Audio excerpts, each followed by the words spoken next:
So here are some of the steps for doing the double wedding ring. I'm going to start by going through some of the tools and stuff that I use. So I mentioned John Flynn.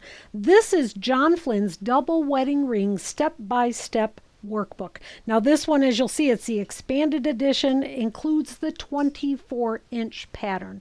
In theory, you could do everything with just the book. So the book has, and the reason I would even recommend the book, even though I don't do all the techniques the same, is the selection he has here. So he shows you different color palettes that he uses, some traditional ones. I love this layout over there. So some really cool ideas. And then he also has this. This is his technique. So wait a minute, I want to get to the little chart at the end. There, all of this step-by-step stuff. And at the back, sorry it took so long. Okay, so this is the little chart telling you approximately how much fabric you would need for doing a different double wedding ring. Now, if you happen to have a program like the Electric Quilt 8 or one of those, you could design it there and then do these steps for making the quilt, and then you would know your yardage. But if you don't do designing on Electric Quilt, this would be a really nice way for you to have that. And when he mentions in the book that he has the 24-inch pattern, this is what I mean. So you could take these and cut them out of template plastic. Also the 18-inch, the 15, the 12, the 9, the 6, those are all included in the book. And then this planning chart telling you how many melons, how many four patches, how many of the centers you would need for making the quilt the size you want. So you can say, I want a 100 by 110-inch quilt, and it's going to tell you exactly how many of the pieces you need, instead of like me just going, well, I'm going to make parts until I'm out of fabric, and then that's how big the quilt is. So if you're a planner as opposed to a fly-by-nighter like I am, this is a really nice idea. I also love the quilt on the back. I've always looked at that quilt and thought, all right, I want to make that. After you know how to make one, you will understand how he did that. It's a very, very cool idea. So you could do it all with just the book. But really, I think the more important part for the construction is the templates. So he makes these templates out of a very heavyweight acrylic. They are not very clear right now, but don't worry about that. I'll explain to you why they are not. And this is what comes with the template set. So this is the 12-inch template set. You get your center, you get your melon, you get the arch. And remember, I talked about how the arch, you could just do solid arches and no piecing. Here is the 4-patch. Now, I don't quite understand. This is a 4-patch used if you're, I guess, cutting out scraps. To me, it's like, why would I not just rotary cut that? So I did. I just used my rotary cutter, and in this case had to cut it 1 3/4 inches because that's the size the template was. But this little guy is the guy that makes that I do differently. So in John Flynn's, this is the template that he uses for making the scrappy double wedding ring. I've always done mine a little different. On how he does it is he sews a strip set together, and then he sews an additional seam on each seam. It's a really cool technique, and I highly recommend you give it a try. And then maybe try my technique and see which one you like best, and which one works best for you probably would be the better way to say it. So what I do is I take this little scrappy piece and I put on either side of it, you can see that little bit of a pink. I put the glow tape, that 1/4-inch glow tape from OmniGrid that I use so much for marking on my rulers. I actually put a piece of that on either side. Then I'm going to take a piece of paper and I draw that on the piece of paper. And all of this, why I do this, will make sense in a little bit. I draw it on the paper.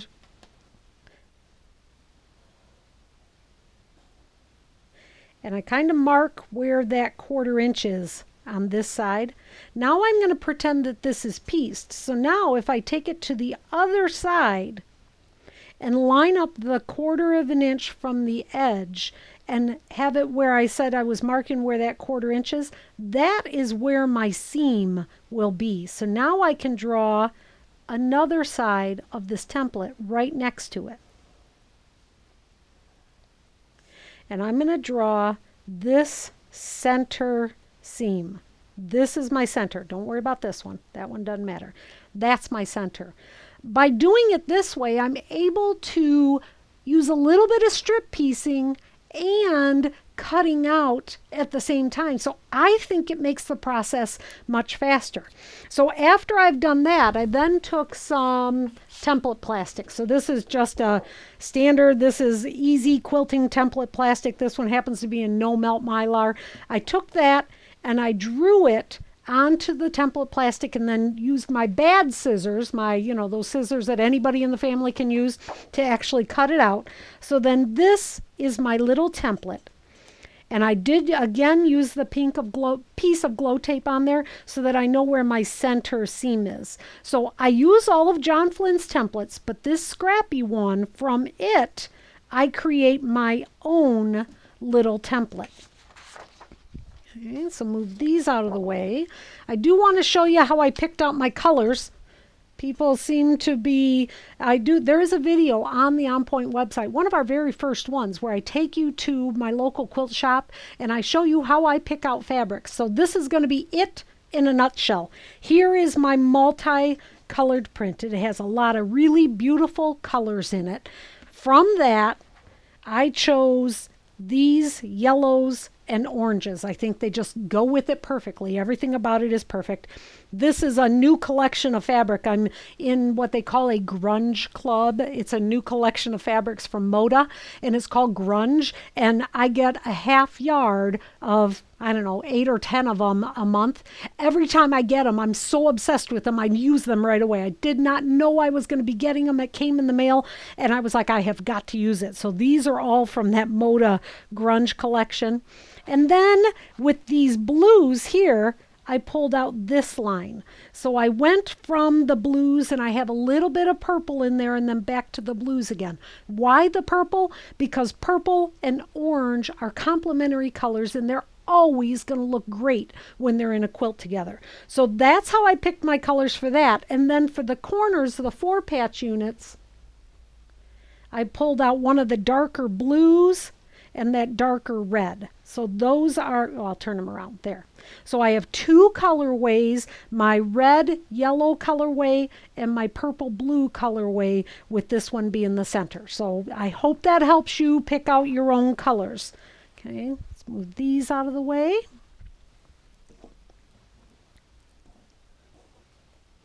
The other tools that I'm going to use, I'm going to be using my 505 basting spray. I'll explain to you why I'll use that. My Mary Ellen's Best Press, because I always do. A 45 millimeter. I am going to be using my 28 millimeter. I wish that I could, tell you where to find this rotary cutter, but it's not available anymore. But I love it because it's ergonomic. It opens and it shuts. But a 28 millimeter brand of your choice, I'm going to have to say. Right. And then some Faber-Castells. I want a really good marking pen. So this one is a dark marking pen, Pitt pen, permanent ink, not going to bleed on anything. A white marking pencil, a seam ripper, and a really good pair of fabric cutting scissors. I'll explain why, but just know that these are the Kai 7205. This is what they call their professional series. These are the best pair of fabric cutting scissors I've ever owned in my life, and it is really necessary when you're doing the quilt with the technique that I use. So let's move these out of the way. I'm going to use that there. I have already cut my strips, so I'm not going to take you through the process of that right now, but I've cut all of my strips 2 inches wide. So what I did is I took that template and I measured that template. So laying it on the edge, I said, how big does it need to be so that I can cut that out of a strip? I could have eked it out of a 1 3/4 inch, but I don't want to just eke it out. I want to be able to sew with comfort. If my seam allowance happens to be bigger than it should be, or if something, I just want to have that comfort level. So I actually cut them 2 inches. So whatever size templates you're using, you just lay it down and that's how you decide what size strip to cut. So I cut 2-inch strips, and I pieced them all together. And I did them in that gradated, so like on my yellows and oranges, I pieced them together, these two together, then these two together, and then these two together. So whatever system you want for your colors, sew them together in pairs. After I sewed them together in pairs, then you want to very carefully, let's move this guy out of the way. Oh, I am going to use my Clover mini iron. I'll show you why in a little bit. You want to very carefully press this so it's very flat. Before you press it, cut it in half. It's going to make it easier to press it. And for the technique I'm going to teach you, you only need to have a 22-inch long strip. Going to press it as always, where I press things flat first. Get a little bit of steam going on that. Then open it up. So from the back side, we want to, wait a minute, I forgot a very important step.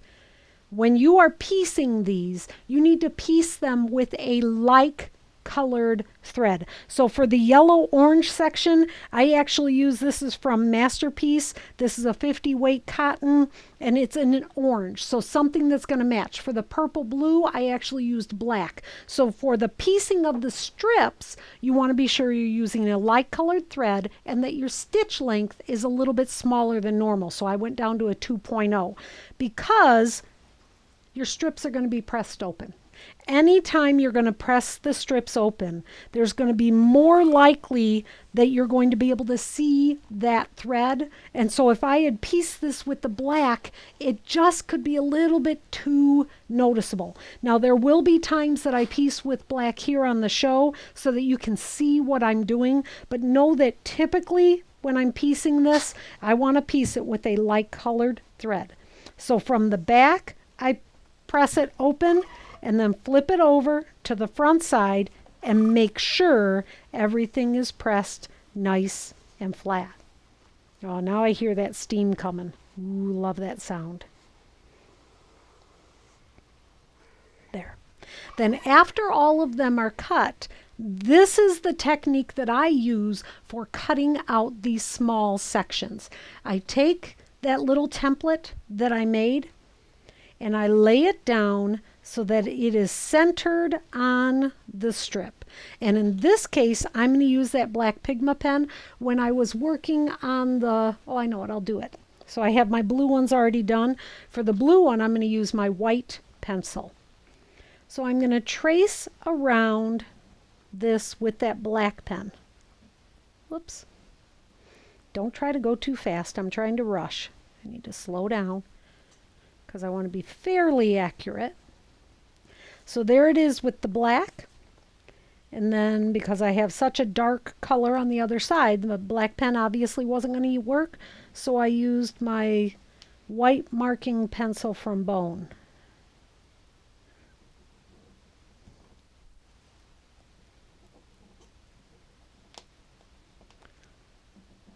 Oh, and you know, I do oftentimes use that friction pen.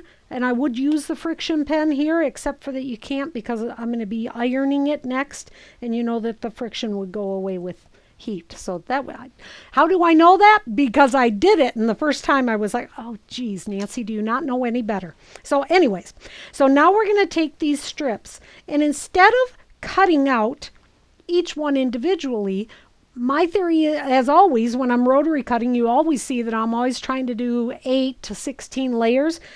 Why can't we cut these out more than one at a time? So after I've drawn it, I'm going to take and very carefully accordion fold it. So I'm going to give myself at least a 1/4 of an inch space here so that my scissors will actually be able to grab something.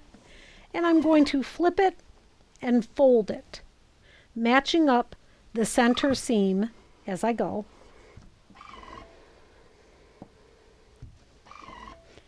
There, so now I have it all folded. So I've got 8 layers of fabric. And I want to cut these out with my scissors. But in order for it to stay really stationary, I'm going to put some pins in. And I'm going to make these pins kind of stab through so it'll secure that end. And then another one. So you can't use your super long pins for this. You want to use, these are the Clover Glasshead silk pins. So now it's going to be stationary enough that I can use my scissors to cut it. And these are those Kai scissors I was talking about. Check this out. 8 layers all the way through. No problem. All the way to the tip even. Now it is 8 layers at the edge, but it's 16 layers in the middle. So here I'm going to go very carefully right through the center. Now I know that not everybody has a really good pair of scissors like this, or your hands are not strong enough to cut this out 8 layers and 16 layers. You could easily do this folding it 4 times.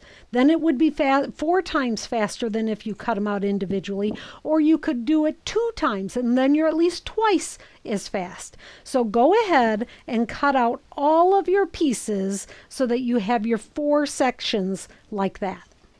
All right, now I have them all cut out. So each one of these stacks was made from a 22-inch strip sewed together with the seam pressed open, and I have 8 of each of them. Now I need to lay them down because it's time to sew these seams. So when you're laying them down, remember that you have a reverse of each. So we have these 2. This one has the yellow on one side, the yellow on the other side. So I'm going to create the arches with that color range. So here, laying them down so that I'm going to be able to sew them all together. Then I'll grab my next set of oranges.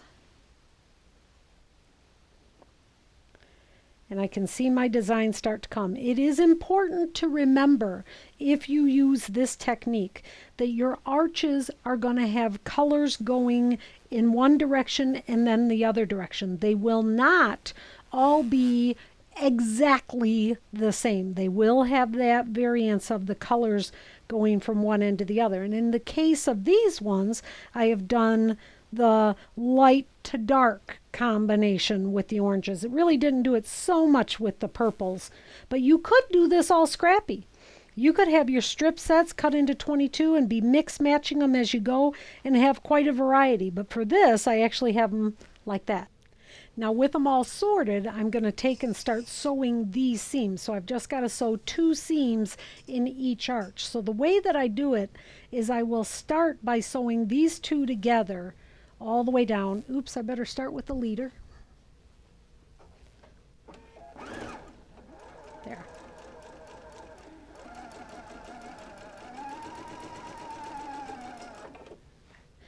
And I take from the top stack of orange, I will sew all 4 of these together, then I'll go and sew these ones together, and it'll explain why in a minute.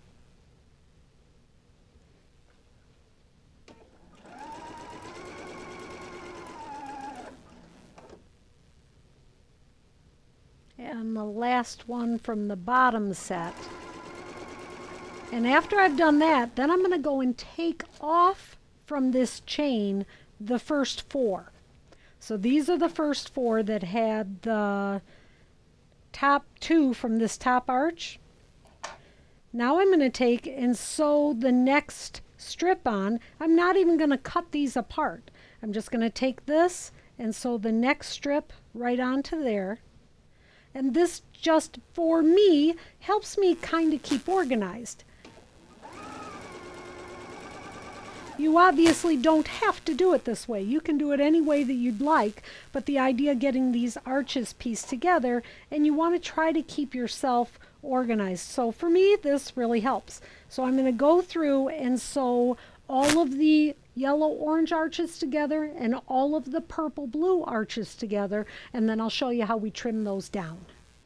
So now I have them all pieced together. I get my little, I always thought that looked like a clothesline where they're all on a clothesline, but they're all organized, and that kind of helps me stay organized. Now I'm going to go through and separate them, and I'll just do a couple here and then I'll show you what I do.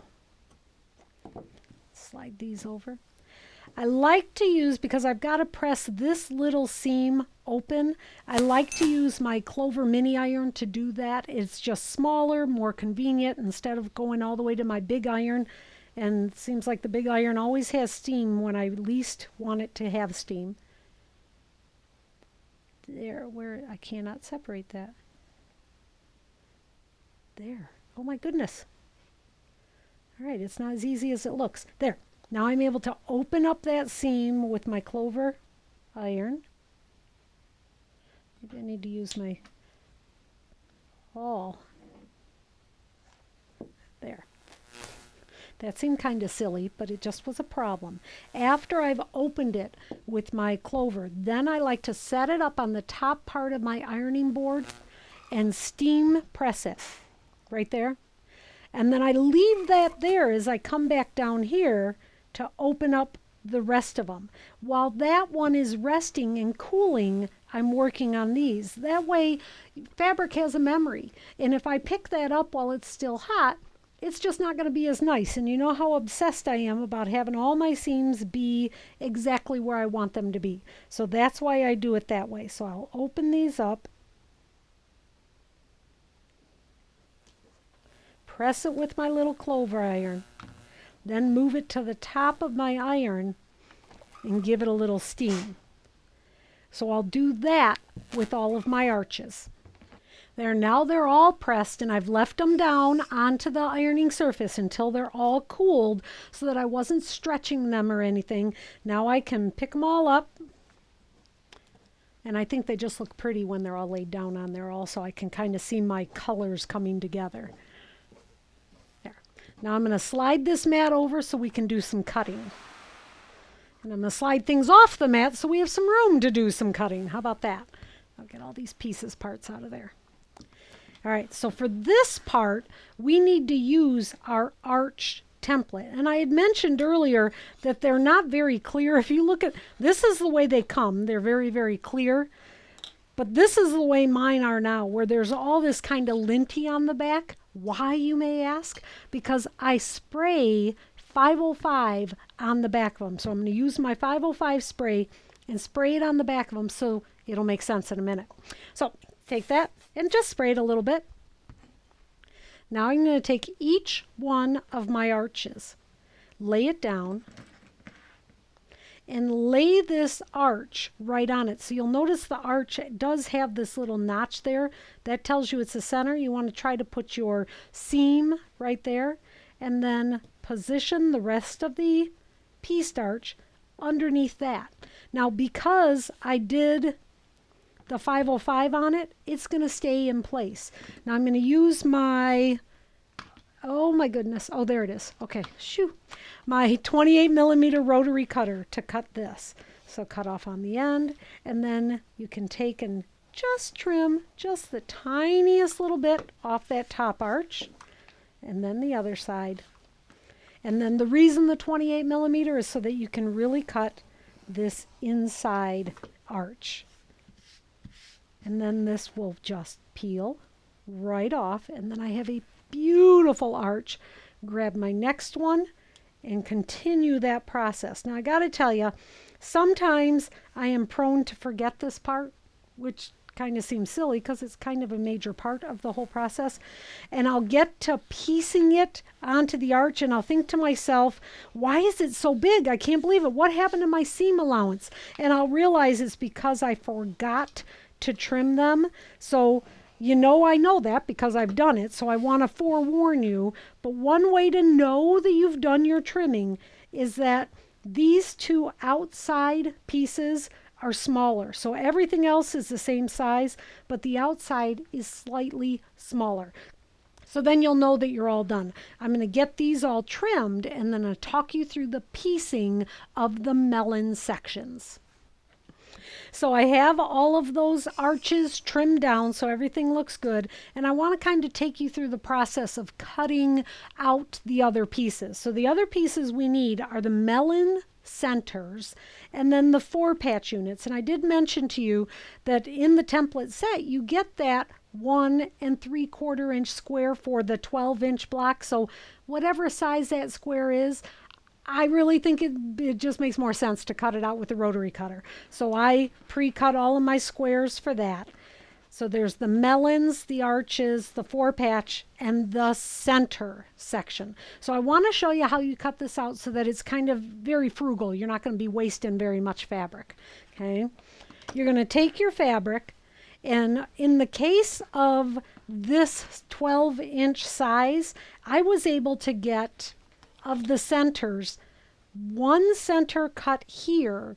That was 4 layers. And then out of this fold, I was able to get another one. So just like with the arch section, I'm going to take and spray a little 505 onto the back of my template, so it just stays in place. It makes it a little bit easier. So that's there. Now when I cut this, it's going to leave a piece that looks very melon-like. Well, I'm going to put those to the side. I'm obviously going to cut my melon sections out of that. Let's turn this. That's why I love having that stuck on there. Look at, I can turn it any way I want and it doesn't move. It's amazing. There. And using my 28mm rotary cutter so I can get on these inside curves. Whoops, a little bit. Oh, there it is. There. And then this little guy.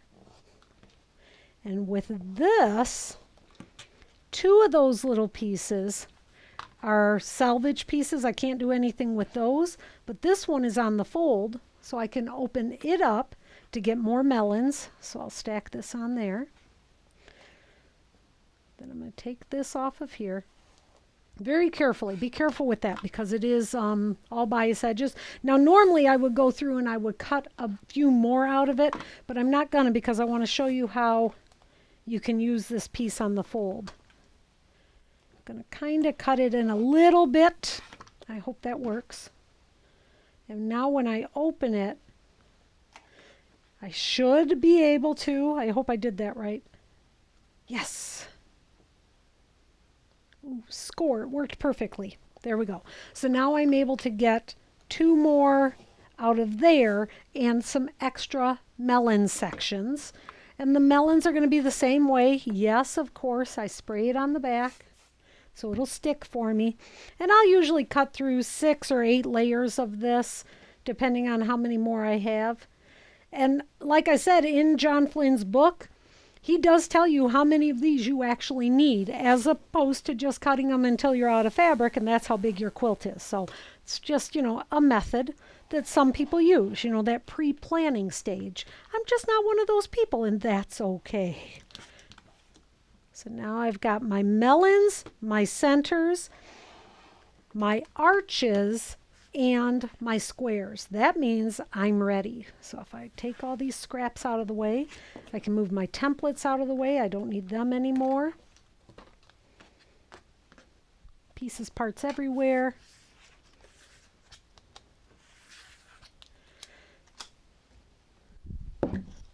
Now I can start designing. So let's say oh no, I'm not, because I'm going to not design with my arches yet.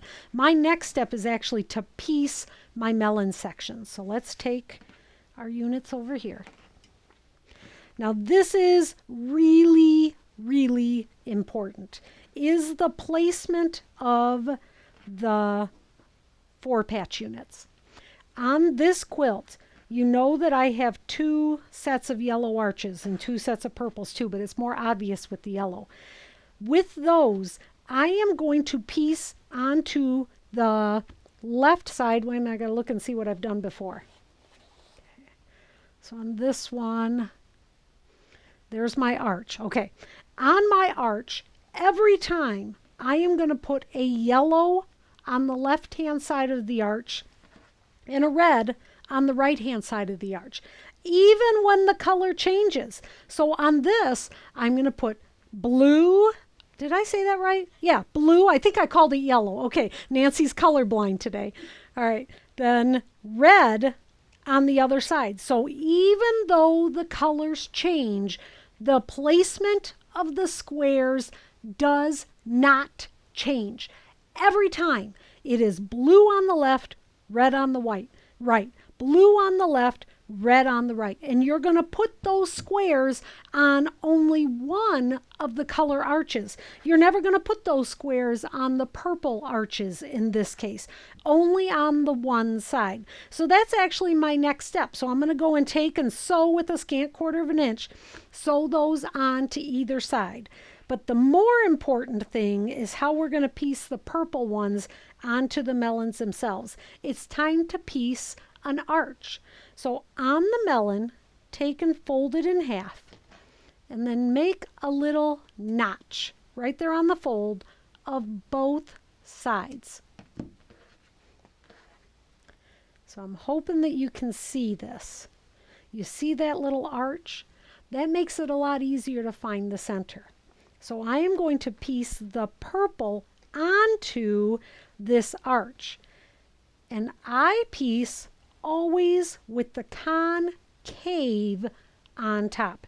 So concave means that this makes a C. Well, at least from my side here, if I turn this way, that makes a C. So I piece always with concave on top unless I can't. And that last statement will come into play when we're working on some of the piecing of the quilt together. So here I have it. I'm going to piece, oops, here, let's do it this way. This with the concave on top. The first thing I do is line up the left hand edge and then take a pin right there. Now, not a big bite, just a little bite of the pin. Then I go to the right side and do the same thing. Take a pin, a bite right there. And then from the center, I'm going to match that little notch with the center seam of the arch because there's 6 pieces. So the center seam should be the middle. And I'm going to put a pin right there. Okay. Now I'm going to do 2 of these so that I can take them and chain piece them at the machine.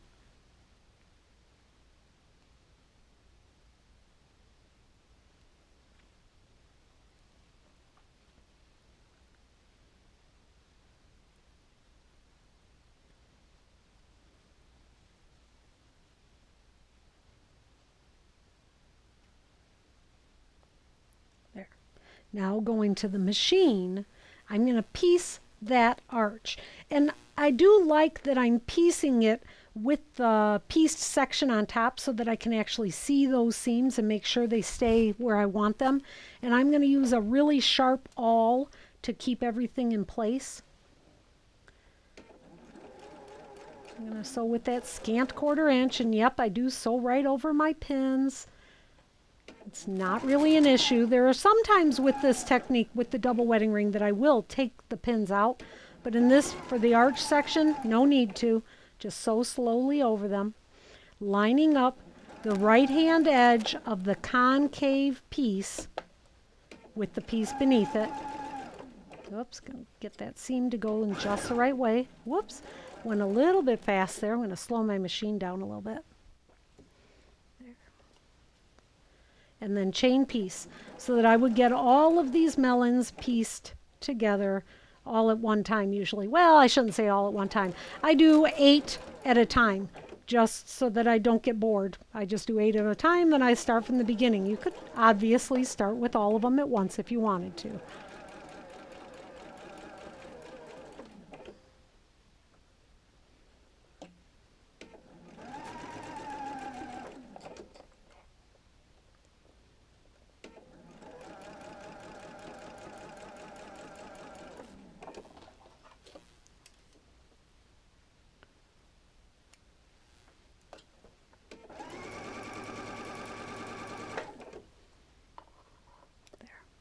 Now I've got arches sewed together. I need to move my cutting surface out of the way again because we need to do some pressing. There, give us a little bit of space. The pressing is really important with a double wedding ring. You really need to get all the seams going in the right direction for everything to fit together perfectly. And so if I show you the back of the one I've worked on, you can see how all of my seams are going where they need to be. I want to press the seams onto the arches, which is not the point of least resistance. I always tell everybody, press to the point of least resistance. You really can't do it with a double wedding ring. So you are going to press those seams onto the melon sections. So for pressing these little guys, I like to take them and lay them flat first, and then with my fingers, flip that up. So I am feeling that seam is going where I want it to go. Then I take my iron and I try to keep it so I'm not going to steam my fingers off. And then I take it in position. And again, I put it on the top part of my ironing board because I'm going to steam it. Count to, I don't know, 5. Everybody always presses too fast, so let's take our time. And then I leave it there as I'm coming back here to press more. So I need to start it right next to me so I can feel with my fingers that that seam is going in the right direction.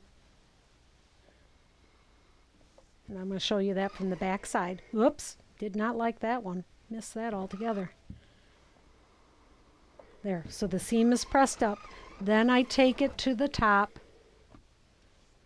and give it a steam press. 2, 3, 4, 5. All right.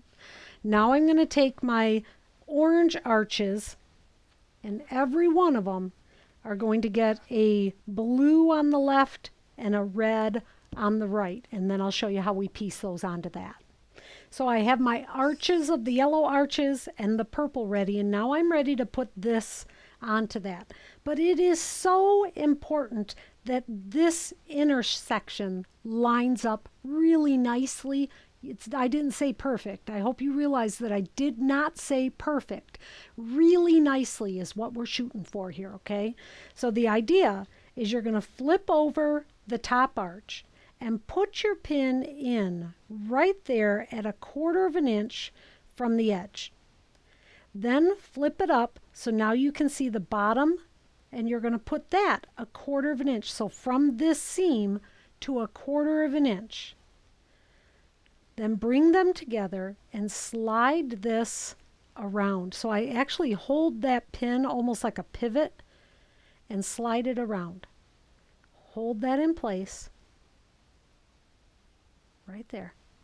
Now get a pin and pin here. Hold that pin again straight up and down as you go to get another pin, and then put the pin in. This, where this pin is right there, that's where I want to stop sewing. So you could take and mark it with an ink pen if you wanted to. I usually just do a little jiggy with the needle. It's just something about it. That's where I need to stop. Now I'm going to go to the other end and do the same thing. But now on the other end, I'm only going to do the first pin. So first, I put that pin in 1/4 inch in on the seam, flip it up, find the next 1/4 inch right there. And I don't, whoops, that came out. Let me do that again. There. So those are lined up. And I don't take it to this other end. I don't want to spin the red around to line up to the purple yet. I actually let it float out. So it's just floating out there. And I want to line up the arch. So I'm lining this section up. Hold the pin straight up and down, holding it very tightly with my left hand. Then take the pin out and replace the pin to hold the two layers together. Now I'm going to go to the center and match that center seam up with the little notch that I cut out of it. Now I'm ready to sew. I'm going to start sewing on the straight edge, stop right there at the seam, go all the way around the arch and stop at that seam. Then I will pivot that out. So starting here on the straight edge, and I did put in my open toe applique foot, not because I want you to use the open toe applique, but I'm hoping that you can see this with the right camera angle. So I'm going to stitch until I get right to that stitch line right there. It landed right on the stitch line. Now I lift up my presser foot, take out my pins, and position the arch. So now I'm able to move it around a little bit, kind of holding it with my hands here, and sew around the arch.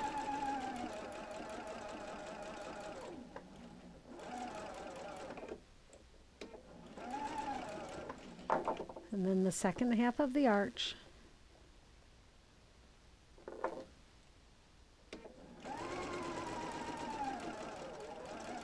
And again, I need to stop right on that seam line. So I'm going to sew until the needle stops right onto that seam line. Lift up my presser foot, take out my pin. Now I'm going to twist it around until the purple and the red line up together. Then I can sew right off the edge and cut that off.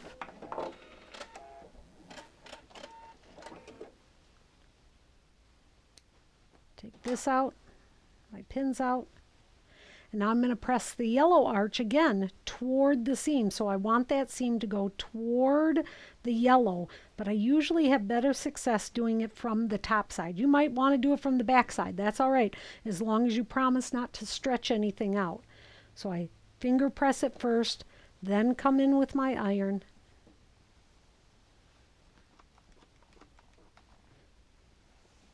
Try to get that go as flat as I can.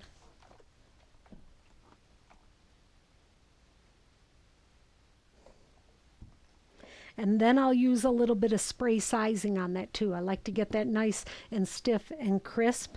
But this is the intersection that we just did. And I'm not even sure if you can see it. Ooh, this one might be a little bit better. Right there. That's the intersection that we just worked on. And that pinning is what makes it possible to get those actually four seams to crisscross and look like they were done as a 4-patch, but they weren't. Takes a little bit of practice to get it just right, but I want you to practice really hard with that. That's what really makes the double wedding ring as precise as possible, not perfect. Next, we're going to work on getting our center sections together.